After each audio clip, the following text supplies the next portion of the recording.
पढ़ने जा रहे हैं the Inchcape rock by Robert Saudi. ये पोयम एक बैलेड है और जो है ये बता रहा है एक इंचकेप रॉक कहते हैं समंदर में एक पहाड़ी टीला था। 14वीं सेंचुरी में एक बहुत ही नेक इंसान था स्कॉटलैंड का एबॉट ऑफ एब्रोब्रोथक। उस एबॉट कहते हैं राहिब को। उस एब्रोब्रोथक ने जो है एक समंदर में जो east coast of Angus Scotland से 11 मील दूर पर एक बेल रॉक लाइट हाउस लगाया था। यानी आपको दिख रहा है यहाँ पे कि किस तरह से वो टीले पर जहाज़ टकराकर तबाह हो जाते थे। तो उसका ये मानना था कि इस टीले पर अगर कोई इंचेप रॉक यानी कोई घंटी लगा दी जाए तो वो घंटी तेज़ मौजों के तेज़ बहाव से उस घंटी की आवाज़ होगी और जो कश्ती चलाने वाले मल्लाह हैं उनको ये बात का एहसास होगा कि यहाँ से कश्ती दूर लेकर जाई जाए। उससे टकराकर कई कश्तियाँ जो है वो बर्बाद हो गई थी। तो बच्चों, एबॉट ऑफ एब्रोब्रोथक जो है इस पोयम का हीरो है और इस पोयम का जो विलन है उसका नाम है sir Ralph the rover. Sir Ralph the rover जो है ये एब्रोब्रोथक से जेलसी करता था, जलता था और नहीं चाहता था कि वो इंचेप रॉक वहाँ रहे। ये एक आवारागर्दी करने वाला समंदरी लुटेरा था जो जहाज़ों को लूट लिया करता था।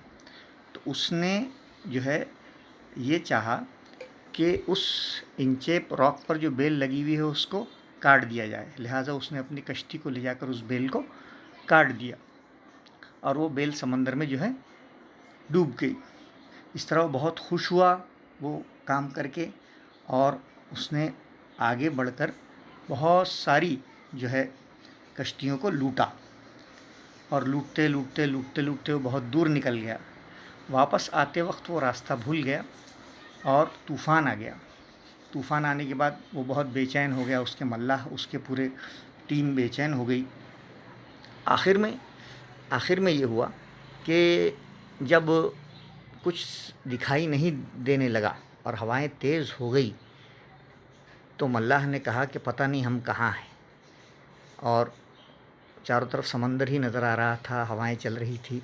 तो मल्लाह के मुंह से निकला कि काश आज वो घंटी होती जिसको आपने तोड़ा था, तो हमें वो सिमत का और मकाम का पता देती। लेकिन अब तो बहुत देर हो चुकी थी।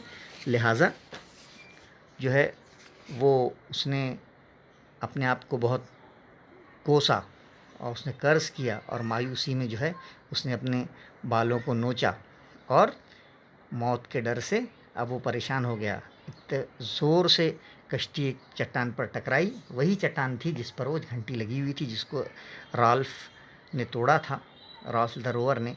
और आखिरकार वो कश्ती तबाह हो गई और वो अपने अंजाम को पहुंचा, यानी मर गया। तो इस तरह से हमने इस नज़्म में देखा। इस नज़्म का मैसेज है as you sow shall you reap. जैसा बोओगे वैसा काटोगे। या crime get its own punishment. मुजरिम कभी सज़ा से बच नहीं सकता। What goes around comes around. हमारा कर्म हम पर ही लौट आता है। टिट फॉर टेट, जैसे को तैसा। Evil digs a pit for others but falls into the same. जो दूसरों के लिए गड़ा खोदता है वो उसमें गिरता है। तो इस तरह से बच्चों ये पोयम का समरी हमने बताया आपको।